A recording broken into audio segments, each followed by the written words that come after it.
students, welcome to biology class. Today we are going to continue unit 16, plant and animal hormones. Already in the last class we studied about animal hormones, particularly about pituitary gland. Pituitary gland secretes different varieties of hormones. They are growth hormone, thyroid stimulating hormone, follicle stimulating hormone, gonadotropic hormone, prolactin, etc. Today in this class we are going to learn about thyroid gland, about the thyroid gland. The thyroid gland is actually a butterfly shaped gland just wrapped around the trachea. Trachea is windpipe, a part of respiratory system. The trachea is the windpipe. This is the trachea. It's a part of respiratory system. See, this is the thyroid gland. It is looking like that of a butterfly and it just wraps around the trachea. It is made of two lobes and the two lobes are connected by a narrow band of tissues. The two lobes are connected by a narrow band of tissues. That is called isthmus. And this thyroid gland is formed of glandular follicles and the glandular follicles are lined by or covered by cuboidal epithelium. It's a kind of cells. And this inside this glandular follicles, a colloidal substance is present, that is thyroglobulin. It is formed of tyrosine, an amino acid, and iodine. It also secretes two types of hormones, T3 and T4. T3 means triiodothyronine. It contains 3 iodine molecules.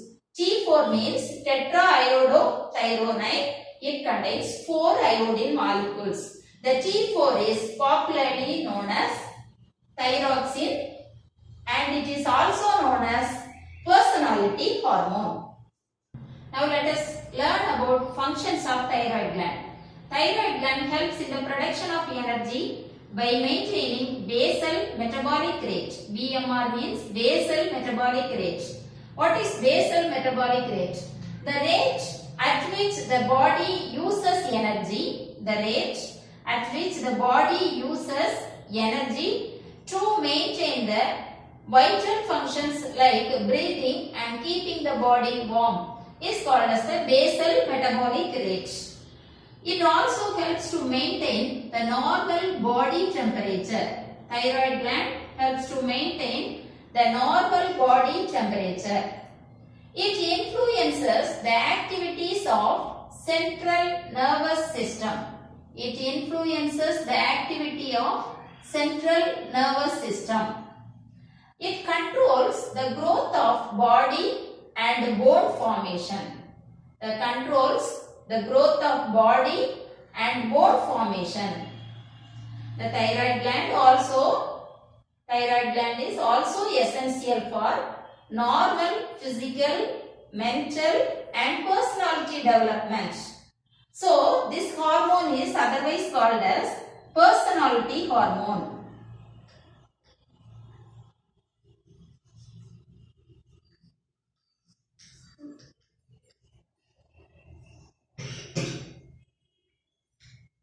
Which hormone is called as personality hormone? Thyroid gland secretes hormones thyroxine. The thyroxine is also called as personality hormone. The hormone thyroxine is also called as personality hormone. It regulates cell metabolism. The thyroid gland also regulates cell metabolism. What is cell metabolism? Cell metabolism means the total changes, chemical changes taking place inside a cell. All the changes, chemical changes taking place inside a cell to provide energy for the vital functions of an organism is called the cell metabolism. So, all the essential functions of a living organisms are regulated and controlled by thyroid gland. Sometimes thyroid gland fails to secrete in normal level. Sometimes thyroid gland fails to secrete the normal level of hormones. It leads to some disorders. They are hypothyroidism and hyperthyroidism. Hypothyroidism means less secretion. Hypothyroidism, that means less secretion.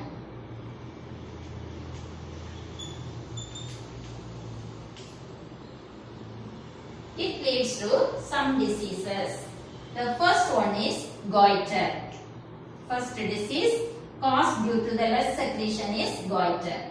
And the second disease is cretinism. Cretinism is another disease. And the third one is myxoedema. Myxoedema. So the less secretion of thyroid gland leads to three diseases. The first one is goiter, cretinism and myxoedema. What is goiter? Goiter is a disorder. Goiter is a disorder caused due to the less secretion of thyroid gland. It is caused due to the inadequate supply of iodine. Already we have seen in the hormone secreted by thyroid gland contains the iodine molecules. If the iodine molecules are not adequately supplied, it leads to goiter disease. It is mostly prevalent in Himalayan regions and it forms the enlargement of thyroid gland. It causes the enlargement of thyroid gland and it is protruded as a marked swelling in the neck region. Protruded as a marked swelling in the neck region. The next disease is cretinism. It is also caused due to the less secretion of thyroid gland. It occurs mostly in children.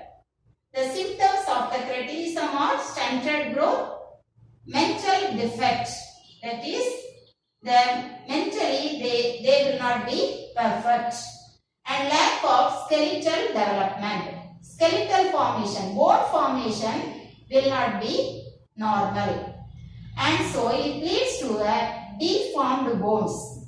Deformed bones, and the deformed bones, this condition is called cretins. This condition is called cretins.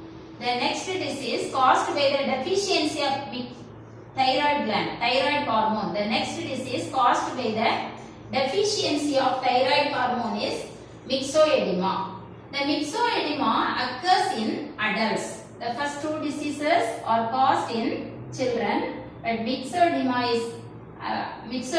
occurs in adults.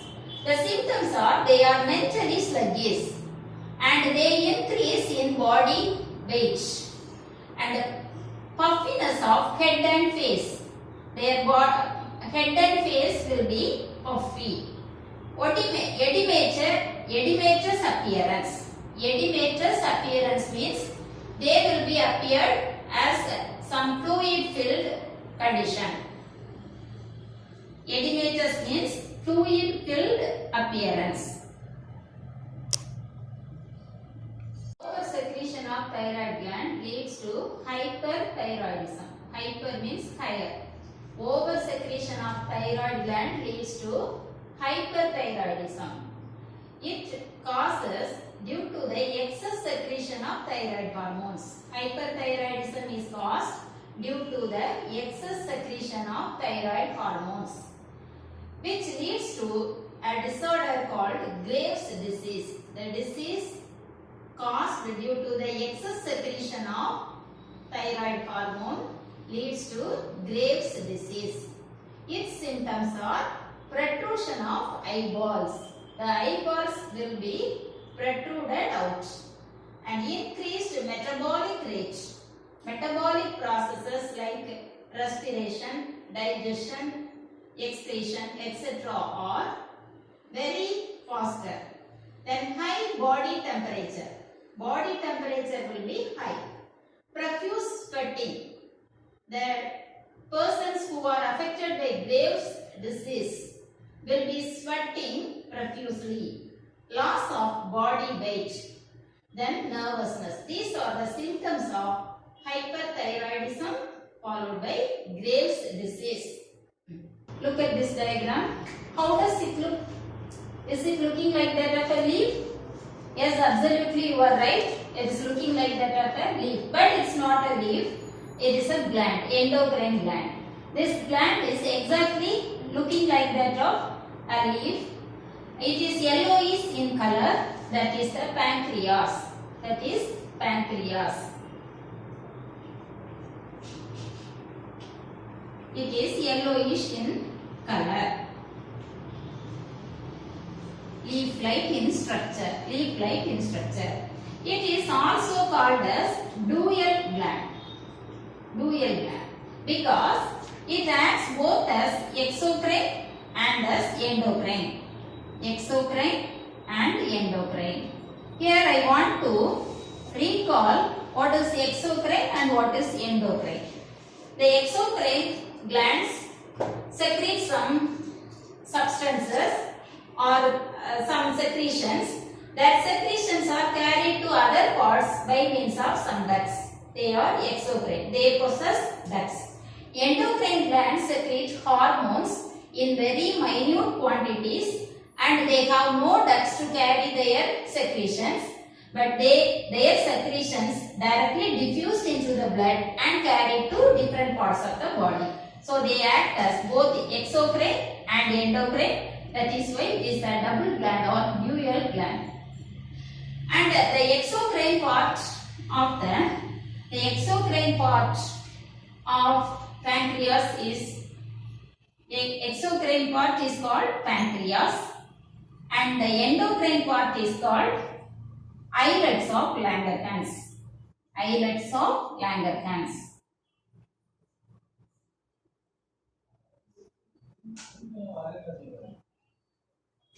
Islets of Langerhans. See, this is, where is it located? It is located in the loop. It's looking like that of a loop. This is the part of digestive system called duodenum. This is duodenum.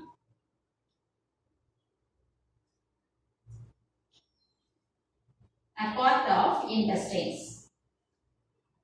And in the loop of the duodenum, pancreas is located. And from the pancreas, a duct is arising. This is pancreas.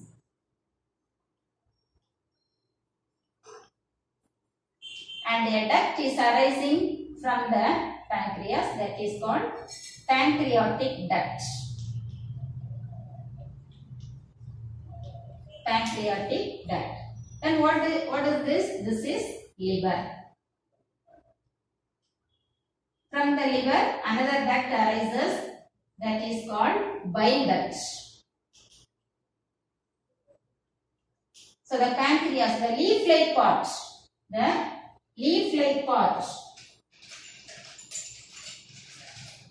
this leaf-like part is called as pancreas, and this pancreas acts as exocrine part. Exocrine. And this secretions of this pancreas is carried by this pancreatic duct. And the another portion acting as endocrine is this islets of Langerhans. The islets of Langerhans are group of cells located here and there in the pancreas. And the islets of Langerhans are made up of two different types of cells. They are alpha cells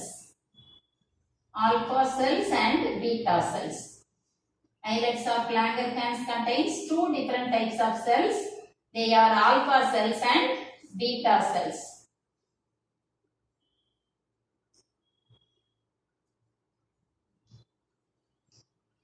Alpha cells secretes glucagon, a hormone. Alpha cells, both alpha cells and beta cells secrete two different types of hormones. Alpha cell secretes glucagon and the beta cells secretes insulin. The functions of pancreas. The pancreas secrete pancreatic hormones. What are the pancreatic hormones? The pancreatic hormones are secreted by islets of Langerhans, that are glucagon and insulin. they maintain, the glucagon and insulin maintain blood glucose level in blood. Blood glucose level in our blood. It has the islets of Langerhans, the cells. Islets of Langerhans. Here is it.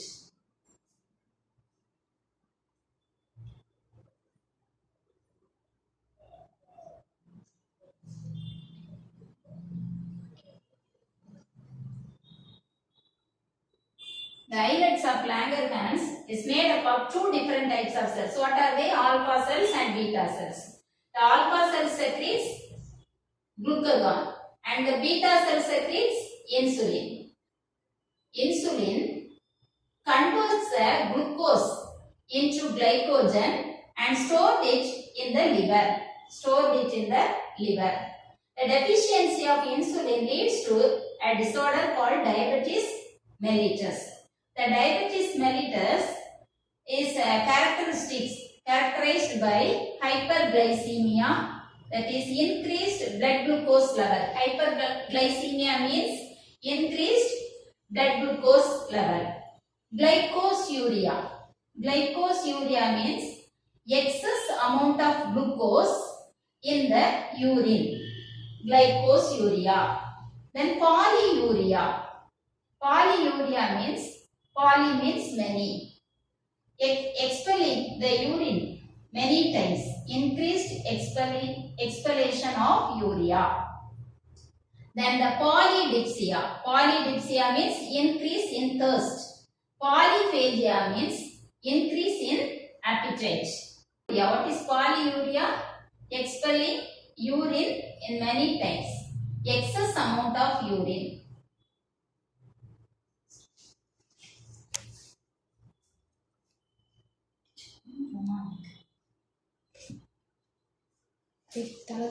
Functions of pancreatic hormone. The pancreatic hormones maintains blood glucose level in our blood. There are two types of pancreatic hormones. They are glucagon and insulin. Glucagon is secreted by alpha cells. Insulin is secreted by beta cells. The insulin converts the glucose into glycogen. When we eat the food materials, from that we get glucose. That glucose is in the form of simple sugar. That simple sugar is converted in the form of complex sugar called glycogen and it is stored in the liver. And the glucagon, that is antagonistic in function, opposite in function. It just reverse in the function of insulin. Glucagon converts the glycogen, that is the complex sugar, Glucagon breaks down the glycogen and converts it into simple sugar called glucose whenever the blood sugar level decreases in the blood. So insulin causes the increase in blood sugar level. Insulin, whenever the glucose increases in our blood, that leads to diabetes mellitus. So insulin helps to maintain the decreased level of glucose in our blood. Sometimes the level of glucose goes very below the normal level. At that time the glucagon acts on glycogen, breaks down glycogen, again it maintains the normal blood sugar level. The glucose is, whenever the glucose level is going down in our blood, then that leads to a disease called diabetes mellitus. This diabetes mellitus is characterized by many symptoms. They are hyperglycemia. Hyperglycemia means, hyper means high. Increased glucose in our blood. Increased glucose in our blood. Glycosuria. Glycosuria in the urine. Urea in the refers to urine. In the urine, the glucose level will be very high. That is called glycosuria. Next one is the polyuria. Poly means many. Excretion of excess urine. Excess of urine. Excretion of excess of urine. Then the polydipsia. Polydipsia means increased thirst. Increased thirst. Polyphagia means increased appetite. These are the various symptoms characterized by diabetes mellitus. Thank you for watching. You learned that in detail about the thyroid gland and the pancreas gland.